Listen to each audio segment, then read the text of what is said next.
3 రోజుల క్రితం కురిసిన భారీ వర్షాలతో ఖమ్మం జిల్లాకి అపార నష్టం వాటిల్లింది. అనేక ప్రాంతాల్లో పంటలు నీట మునిగాయి, ఇళ్లు కొట్టుకుపోయాయి. దాదాపు 13 మంది గల్లంతయ్యారు. వారిలో ఇప్పటివరకు 6 మృతి చెందినట్లు తెలుస్తోంది.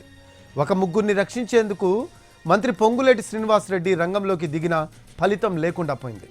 ఇంటి మీదున్న వారికి లైఫ్ జాకెట్లు పంపించినప్పటికీ ఇల్లు కూలిపోయి కొట్టుకుపోయారు.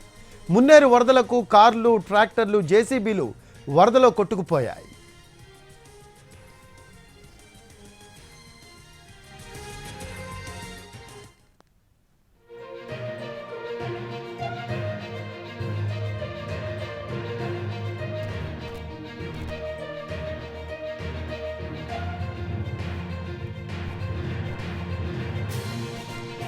మూడు రోజుల క్రితం కురిసిన భారీ వర్షాలతో ఖమ్మం జిల్లాకి అపార నష్టం వాటిల్లింది.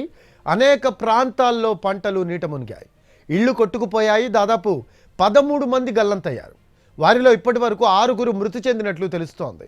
అయితే ఒక ముగ్గురిని రక్షించేందుకు మంత్రి పొంగులేటి శ్రీనివాసరెడ్డి రంగంలోకి దిగిన ఫలితం లేకుండా పోయింది.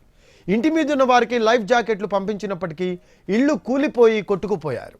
మున్నేరు వరదలకు కార్లు, ట్రాక్టర్లు, జేసీబీలు వరదలో కొట్టుకుపోయాయి.